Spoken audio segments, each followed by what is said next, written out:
Soul. तो परमेश्वर ने अपने खुदावंद यीशु मसीह को अपने बेटे यीशु नासरी को इसलिए भेजा कि वो हमारे देह और आत्मा को स्वस्थ रखे। और यही बड़ी नियमत है कि शरीर में भी और आत्मा में भी हम स्वस्थ रहें। यदि हमारी आत्मा दुखी रहेगी तो हम किस प्रकार से उसका गुणानुवाद कर पाएंगे, किस प्रकार से हालेलुया गा पाएंगे, किस प्रकार से उसके साथ संपर्क कर पाएंगे, किस प्रकार से हमारी प्रार्थना प्रभु के पास पहुंच पाएगी और उसको छू पाएगी। तो इसलिए मुझे और आपको निरंतर इसी प्रयत्न में रहना चाहिए कि परमेश्वर मुझे छू ले और मेरा उद्धार करे। तो परमेश्वर अपने लोगों को छूने का फैसला करता। यशायाह उसके 57 अध्याय में जैसे हमने पढ़ा अभी, तो परमेश्वर हमें छूना चाहता है कि हम और भी अधिक उसके साथ चले फिरें और उसके कामों को अपने जीवन में देखें। और परमेश्वर हमें इन तमाम विपत्तियों से बचा के अलग रखना चाहता है। तो 15वीं आयत में, क्योंकि जो महान और उत्तम और सदैव स्थिर रहता है और जिसका नाम पवित्र है, वो यूं कहता है, मैं ऊंचे पर और पवित्र स्थान में विश्वास निवास करता हूँ और उसके संग भी रहता हूँ जो खेदित और नम्र है। मैं उनको हर्षित करना चाहता हूँ, उसके जीवन में आनंद बांटना चाहता हूँ। तो टूटा और पिसा हुआ मन परमेश्वर को ग्रहण योग्य है। तो टूटे और पिसे हुए मन को खुदावंद तुच्छ नहीं जानता है। तो contrite heart is most acceptable to God. तो मेरे और आपके जीवन में हम देखें कि हम खेदित होते हैं या नहीं होते हैं। दुनिया की तमाम चीजों से हमें खेदित होना चाहिए। जो इन दिनों में चल रहा है उसके लिए क्या मेरा मन खेदित होता है या नहीं होता है? दुखी मैं होता हूँ कि नहीं होता हूँ? और यदि मैं दुखी होता हूँ तो मेरा कनेक्शन परमेश्वर से हो चुका है। तो जो कुछ भी मैं सोचूंगा परमेश्वर उसको पूरा करेगा। जो कुछ भी हमारी धारणा है कि हम इस प्रकार से प्रॉस्पेरिटी में बढ़ेंगे, धार्मिकता में बढ़ेंगे, परमेश्वर के उस राज्य को प्रकट कर पाएंगे और उसके लिए हमेशा हमेशा हमारा द्वार खुला रहेगा, हमारा हृदय खुला रहेगा। तो परमेश्वर को इससे खुशी मिलती है और मुझे और आपको वो छू कर अपनी महिमा में हमें शामिल करना चाहता है। और आपको हर आवश्यकता के लिए परमेश्वर को पुकारना चाहिए। और तमाम रास्तों को हमें देखने की जरूरत नहीं है जहां से हम इजीली हासिल कर सकते हैं। परमेश्वर ने हमें बुद्धि दी है, ज्ञान दिया है, बल दिया है, सामर्थ दिया है कि हम कमा के खाएं। और यदि हम गलत तरीके से कमाते हैं तो वो शैतान की ओर से और उसमें कोई बरकत नहीं रहती है।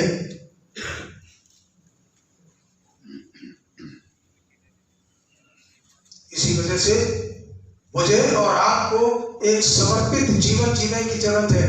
मैं अपनी बॉडी को परमेश्वर के लिए सौंप दूं, उसको समर्पित कर दूं। इस बॉडी में क्या क्या चीजें हैं? हाथ है, पैर है, आंखें हैं, कान है, दिमाग है, सब चीजें हैं। इससे परमेश्वर को महिमा दें काम करके। और यदि ये बॉडी उसके बाद भी अस्वस्थ रहता तो शैतान बड़ा कामयाब है। खुदावंद को यदि हमने बॉडी सौंप दी है तो इस बॉडी की टेक केयर वही करेगा, इसकी देखभाल वही करना चाहेगा, क्योंकि हम इसकी अधिकारी नहीं है। और इसीलिए रोमियोस के 12 अध्याय में जब हम इस बात को पढ़ते हैं, उसकी पहली दूसरी आयत को पढ़ते हैं तो बड़ा स्पष्ट यहाँ पर किया गया है कि तुम अपने शरीरों को आगे पूरा करें,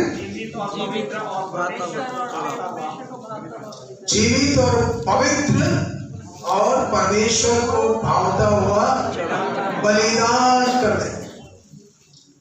किसी चीज को हमने बलिदान कर दिया तो फिर वो मेरे हाथ में नहीं है। वो जिसको मैंने सौंप दिया है, जिसके आगे मैंने इस चीज को डाल दिया है, वो चीज उसी की है। मैं फिर उससे कुछ भी हासिल नहीं कर पाता। तो हमारा समर्पण इस प्रकार से हो मानो बलिदान हमने कर दिया है और वापस फिर आपके पास वो चीज नहीं आएगी। यदि हमने हाथ को बलिदान कर दिया है तो हम अपने लिए कुछ नहीं करेंगे, जो उस आदेश को पूरा करते हुए करेंगे वो ग्रहण योग्य होगा। तो परमेश्वर इन्हीं चीजों के द्वारा से प्रतिरोध हमें परखता है कि ये क्या करते हैं। इन्होंने मेरे लिए सैक्रिफाइस तो कर दिया, परंतु उस सैक्रिफाइस को ये फिर से वापस पाना चाहते हैं और हम यही करते हैं। वो हमारा सृष्टि करता है और सब कुछ वो जानता है कि इनको कौन सी चीज की आवश्यकता है, तो बगैर मांगे बगैर किसी प्रयत्न के आपको वो हासिल हो जाएगी, क्योंकि वो आपके नाम में है। परमेश्वर की योजना में वो तमाम चीजें आपके लिए अलग कर रखी हैं और परमेश्वर अपने समय पे वो देगा, उससे पहले नहीं देगा। और ये चीजें बहुत ही मायने रखती है कि परमेश्वर एक एक चीज के द्वारा से हमें परखता है, एक एक वाणी के द्वारा से हमें परखता है। इस संसार के सदृश न बनो, परंतु तुम्हारे मन के नए हो जाने से तुम्हारा चाल चलन भी बदलता चला जाए। तो परमेश्वर से हमें नया मन मांगे हम उससे कि मुझे नया मन दे दे, नई स्पिरिट डाल दे कि मेरी सोच चेंज हो जाए। दुनिया की तरफ मैं नहीं सोचूंगा, परंतु मैं तेरी ओर सोचना चाहूंगा, तेरे राज्य के बारे में सोचना चाहूंगा। और यदि मैं परमेश्वर के राज्य के बारे में सोचता हूँ तो परमेश्वर अपने राज्य में मुझे इस्तेमाल करने के लिए तमाम चीजें मुहैया जरूर कराएगा, क्योंकि उसके राज्य का। तो मन के नए हो जाने से हमारा चाल चलन भी बदल जाएगा। हम शरीर की बातों पे मन नहीं लगाएंगे, परंतु स्वर्गीय बातों पे मन लगाएंगे और हमेशा उसी के लिए समर्पित रहेंगे कि परमेश्वर की सेवा मेरे द्वारा से हो, मेरे परिवार के द्वारा से हो। और तब वो सेवा ग्रहण होगी, क्योंकि यहाँ पर उसी को आत्मिक सेवा के रूप में प्रभु ने स्वीकार किया है। तो हमें संसार के समान नहीं बनना। तो संसार तो आज है कल चला जाएगा। जो कुछ भी हम यहाँ पर देख रहे हैं सब तहस नहस हो जाएगा, क्योंकि नाशवान चीजें हैं। परंतु हमें केवल अपने आत्मा के बारे में सोचना है, जो हमारे अंदर है, जो हमें कायल करता है, जो हमें परमेश्वर की आराधना करने के लिए उभारता है, जो हमारे साथ रहकर परमेश्वर से पूरी तरीके से एक हमें बना देता। और हम इन्हीं आंखों को यदि हम समर्पित करते हैं तो दुनिया की बातों को नहीं देखते, परंतु स्वर्गीय बातें हम देख पाते हैं। और पूरे चित्र को परमेश्वर रख देता है कि तुम्हारे लिए क्या क्या चीजें हमने यहाँ पर पहले से तैयार कर रखी है। तो मरकुस की इंजील में हम यही बात पढ़ते हैं कि परमेश्वर कुछ और यहाँ पर फरीसियों के सामने रखता।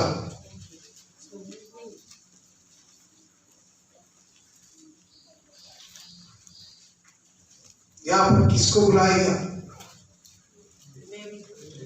एक लेवी है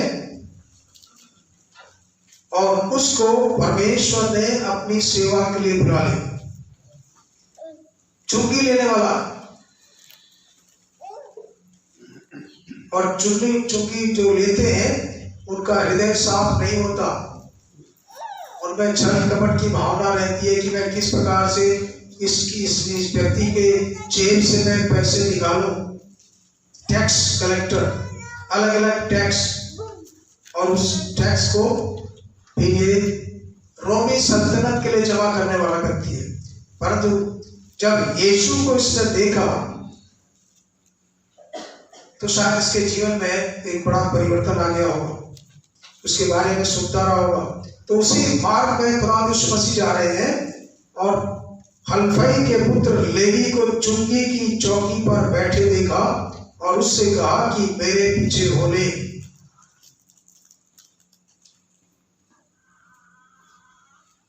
एक पवित्र व्यक्ति का निमंत्रण एक गुनाहगार को मिल रहा है।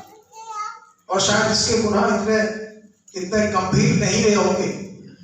खुदावंद ने उसके जीवन में झांक कर देखा होगा कि ये बदल सकता, ये इसका स्वभाव ऐसा नहीं है कि ये चोरी करे। और यही चीज परमेश्वर को छूता है कि लेवी में कुछ ऐसे गुण है कि वो परमेश्वर के लिए शांति देने वाला बन सकता है। और इसी लेवी का नाम क्या रखा गया था? मत्ती। के बाद में जब सेवकाई का आया तो मत्ती इसका नाम रखा गया। तो एक एक चीज में जो हम बिहेव करते हैं, एक एक शब्द में जो हम बातचीत करते हैं, हर चीजें परखी जाती है और परमेश्वर उसके द्वारा से हमारे करीब आ जाता है। तो यीशु के जीवन को उसने देखा, परखा और उसके पीछे हो लिया, क्योंकि एक दिन में उसने नहीं देखा होगा, खुदावंद के बारे में सुना होगा, और तब उसके विश्वास को परमेश्वर ने देखा और उसको बुला लिया। तो ये लोग नहीं जानते थे कि यीशु एक हीलर है, एक चंगा करने वाला प्रभु है वो। और जब समय आया तो यीशु के समीप वो रहने लगे, उनके साथ उठते बैठते रहे और उनके जीवन में झांकते रहे और उनको सच्चा पाया। और ये हर जगह प्रभु के साथ रहने की इच्छा को पूरी करते रहे। तो अपनी अंधी सोच को इन्होंने बदल डाला। और ये तमाम जो चंगाई के दौरान यीशु ने यही कहा कि जा तेरे विश्वास ने चंगा कर दिया है, मेरे पास यदि आए हो तो पाप से तुम्हें छुटकारा मिल चुका है। तो पाप से केवल छुटकारा चाहिए होता है, बाकी रूट कॉज वही है। परमेश्वर ने 38 बरस के रोगी को भी देखा कि ये उस पानी में कूद नहीं पा रहा है और ये अभी तक जस का तस है। और जब खुदावंद ने कहा कि तू उठ जा, वो विश्वास के कारण से आया था कि यीशु नासरी जो चंगा करने वाला प्रभु है वो मुझे भी चंगा करेगा। और उसके दिल में एक एक विश्वास जागता। और तब खुदावंद ने उस विश्वास को देखा कि अंदर तो ये विश्वास में है कि चंगा हो जाएगा। और तब उसको कहा कि तू अपनी खाट टांग चल। पाप क्या चीज है? तो एक परिभाषा उसकी और भी है। तो one of the definition of sin is missing the mark.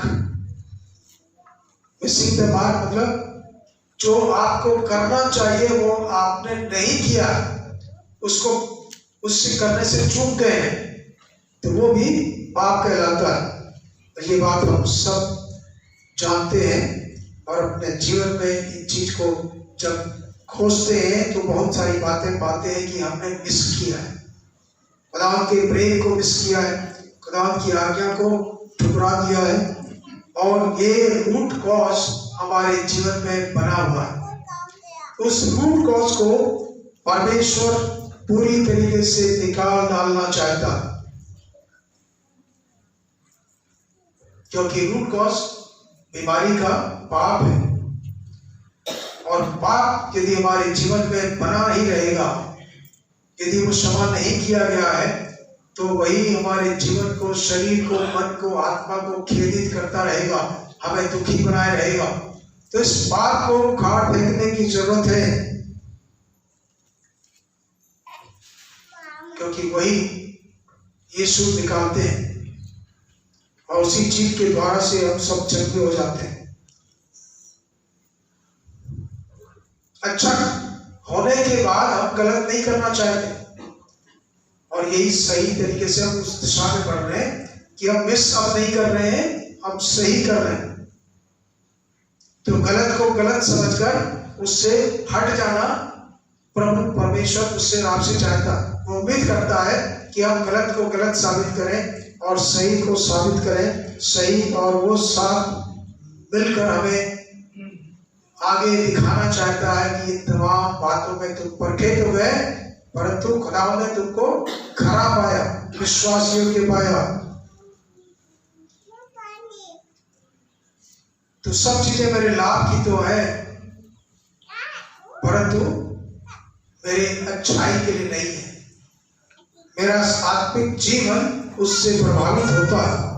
इस चीज को हम परखें कि कौन सी चीज मेरे शरीर के लिए लाभ की है परंतु आत्मा के लिए हानि है। उन चीजों से हम परे रहें, भले ही शरीर को कष्ट हो, और तब आप उस ज्योति में चलेंगे कि परमेश्वर की नजर इस पर है, और तब वो बेमागे आपको तमाम बरकतों से भरना शुरू कर देगा। तो फरीसी और सदूकी भी यहाँ पर इस व्यक्ति के पास आए थे, मत्ती के घर में या लेवी के घर में, और उनको मत्ती ने न्योता दे दिया था कि मैंने यीशु को पा लिया है, तो मैं यीशु के साथ भोजन करने जा रहा हूँ, तुम भी आ जाओ। तो उसके जितने भी कलीग्स थे वो सब के सब वहां पर आते हैं और उसके साथ भोजन करते हैं, और फरीसी लोग भी, सदूकी लोग भी उस पर से शामिल हो जाते हैं। कि ये उसे देखकर कि पापी और चुंगी लेने वालों के साथ भोजन कर रहा है, तो उसके चेलों से कहा, वह तो चुंगी लेने वाले और पापियों के साथ खाता पीता है। जबकि वो खुद ही आए थे वहां पर खाने पीने के लिए, परंतु टारगेट यीशु को बनाया गया कि वो उसकी संगति करता। यदि मैं भी किसी ऐसे व्यक्ति के साथ उठना बैठना शुरू कर दूंगा, तो लोग मुझ पर उंगली उठाएंगे कि ये ऐसे ऐसे भगवान व्यक्ति से मिलता, जो गलत है, उनके साथ उठता बैठता। पर इंटेंशन ये नहीं है कि हम उसी के समान बने, परंतु परमेश्वर की इच्छा के अनुसार उनको कुछ ऐसे रास्ते में लाने की कोशिश करेंगे जो वो बदल जाए। और यहाँ पर खुदा यीशु मसीह के सामने तमाम चुंगी लेने वाले बैठे हुए जो गलत काम करते हैं, उनको खुदा यीशु मसीह चेंज करते हुए एक नई जिंदगी देना चाहते हैं। और तब ये उनके जीवन उनके बारे में कहा कि भले चंगों को वैद्य की आवश्यकता नहीं है, परंतु बीमारों को है। तो विश्वास में ठीक हो, तो अपने विश्वास में बने रहो। परंतु ये जो अविश्वासी है, जो गलत काम करते हैं, जो पाप का बीज इनमें बसा हुआ है, उसको निकालने की जरूरत है। तो इनकी संगति के बगैर ये निकलेगा नहीं। तो एक एक स्टेप को खुदावंद ठीक करना चाहते थे, और उनके बीच में वो जाते हैं। वो आत्मा को शुद्ध करना चाहते हैं, उनके शरीर को शुद्ध करना चाहते हैं। उनके जीवन में आत्मिक उन्नति की बातें हैं, वो आत्मिक से बदल सकते हैं, तो उनका शरीर भी बदल जाएगा। यदि हमारा मन अशुद्ध है तो प्रॉस्पेरिटी वहां पर नहीं आएगी, हमारा शरीर भी खिलित रहेगा, और हमारे द्वारा से तमाम ऐसी बातें दिखाई देंगी कि हम केवल अपने आप से प्यार करते हैं, खुदा से प्यार नहीं करते। तो पक्की फरीसी लोग इस बात को नहीं मान रहे थे कि उन्हें भी पाप की क्षमा की आवश्यकता है, उन्हें भी बदलने की आवश्यकता है। उन्होंने केवल दूसरों को देखा। यीशु ने पाप को एक बीमारी के रूप में देखा, और चंगाई को उनके जीवन में पाप की क्षमा को देखा। चंगाई जो है पाप की क्षमा है, और बीमारी है पाप। तो खुदा ने इस प्रकार से उनको नई दिशा में अग्रसित किया कि वो जाने। मेरे साथ निकाल यशायाह नबी की पुस्तक, उसका पहला अध्याय,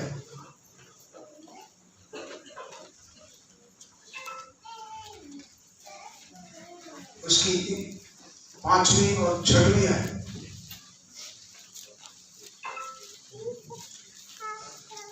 तुम बलवा कर करके क्यों अधिक मार खाना चाहते हो? तुम्हारा सिर घाव से भर गया और तुम्हारा हृदय दुख से भरा है। पांव से सिर तक कहीं कुछ भी अयोग्यता नहीं, केवल चोट और कोड़े की मार के चिन्ह और सड़े हुए घाव हैं, जो न दबाए गए, न बांधे गए, न तेल लगाए और नरमाए गए। और उसके बाद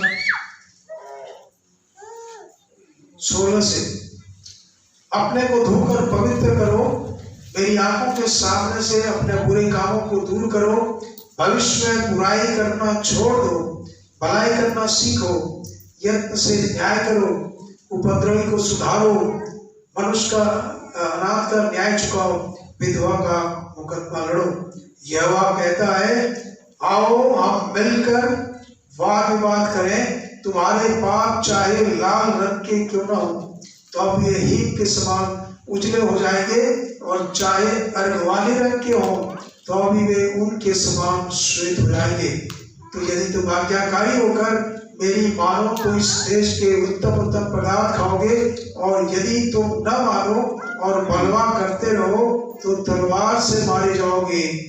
यहोवा का यही वचन। तो जड़ जो है पाप है, और उस पाप से परमेश्वर हमें छुटकारा देना चाहते हैं, हमारे जीवन में आत्मिक उन्नति देखना चाहते हैं परमेश्वर, और उसके माध्यम से हमारे शरीर की उन्नति भी होगी।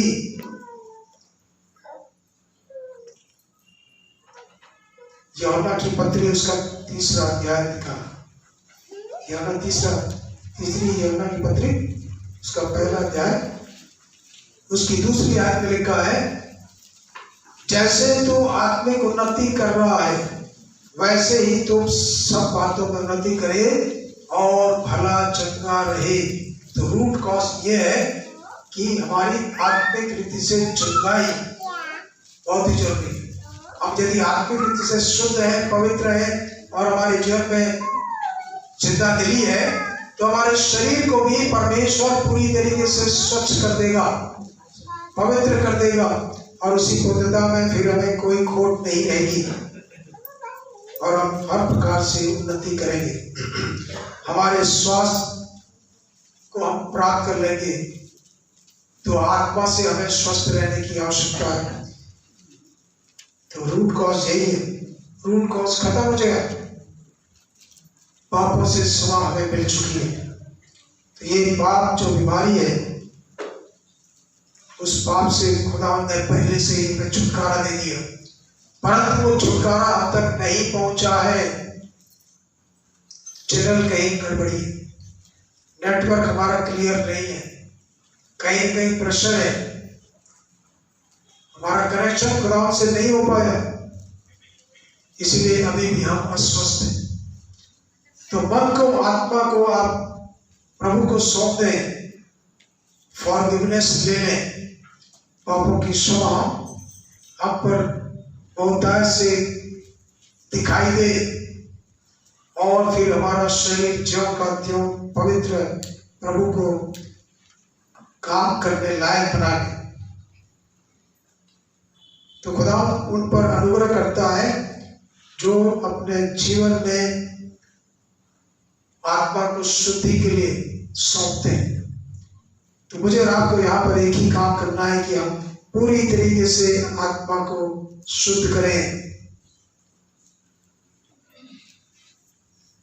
और लेवी जो खुद आत्मिक रीति से शुद्ध था, परमेश्वर ने उसको बुला लिया,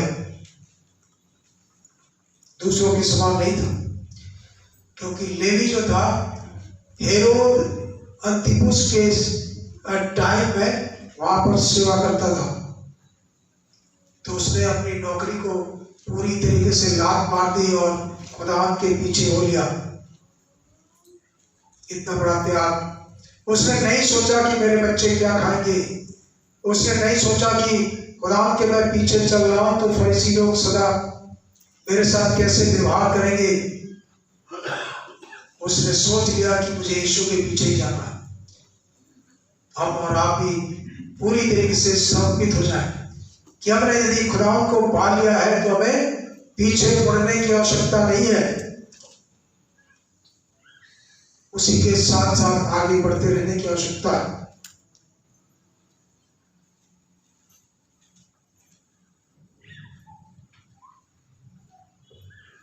तो खुदावंद ऐसे ही लोगों को ढूंढता है जो अंदर से टूटे हुए, पिसे हुए हैं, खेदित हैं और उनके शरीर से क्या काम हो रहा और वो उसके साथ जुड़ जाते हैं।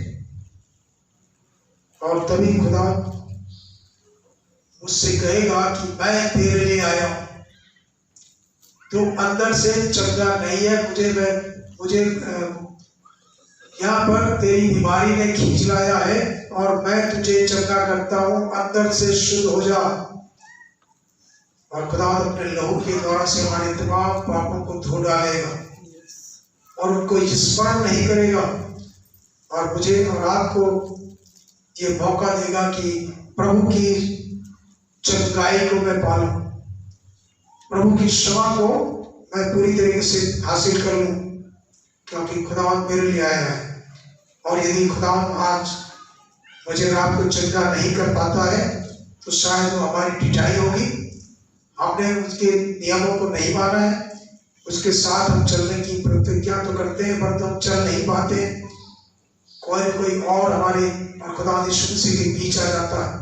तो तमाम परिस्थितियों को खुदावंद को सौंप दें और दृढ़ रहे कि मुझे चलते ही रहना है, चलते ही रहना है, चलते ही रहना। और तब प्रभु की रोशनी हम पर बनी रहेगी और खुदावंद की रोशनी में कोई भी ऐसी ताकत, बीमारी की ताकत नहीं है जो हमें हमेशा खुदावंद से दूर रखने पाए। प्रभु की शक्ति, प्रभु की रोशनी हमारे जीवन में कार्य करे और हम सभी खुदावंद के साथ चलते हुए उस स्वर्गीय स्थान तक पहुंच जाए जहां पर स्वर्ग के दूत हमारा इंतजार कर रहे हैं। प्रभु का रूह वहां पर मौजूद है और हम सभी अपने अपने निवास स्थान के लिए यहाँ से प्रस्थान करके मसीह में उस आनंद को प्राप्त करेंगे जो आनंद हमने कभी अनुभव नहीं किया। वो आनंद जिसको परमेश्वर खुद हम सबों को देना चाहते हैं, उसका हिस्सा बनाना चाहते हैं, हम उस आनंद के कुंड को हम प्राप्त करें। और आनंद का कुंड वही है, भजन संहिता 43 तीसरी पढ़ेगा। अपने प्रकाश और अपनी सच्चाई को भेज, वह मेरी अगुवाई करे, वह ही मुझको तेरे पवित्र पर्वत पर और तेरे निवास स्थान में पहुंचाए।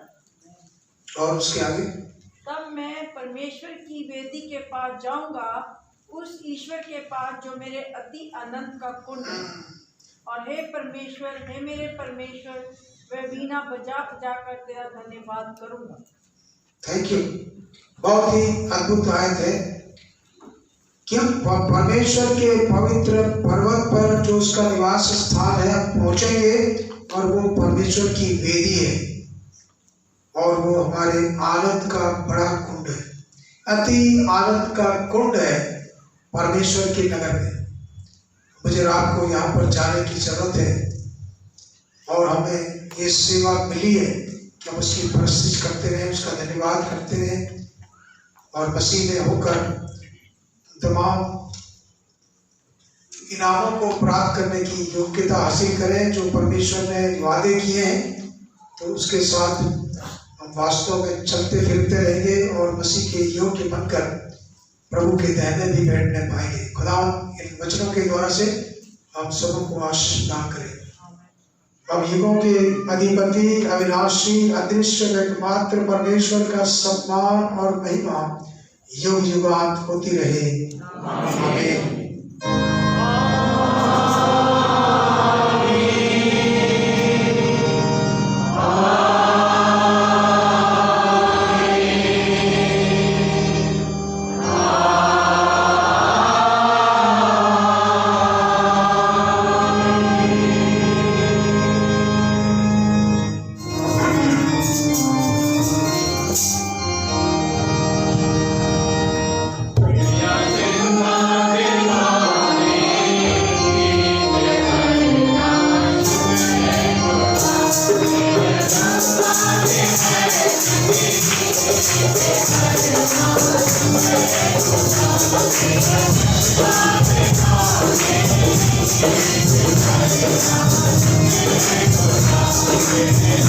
Amen.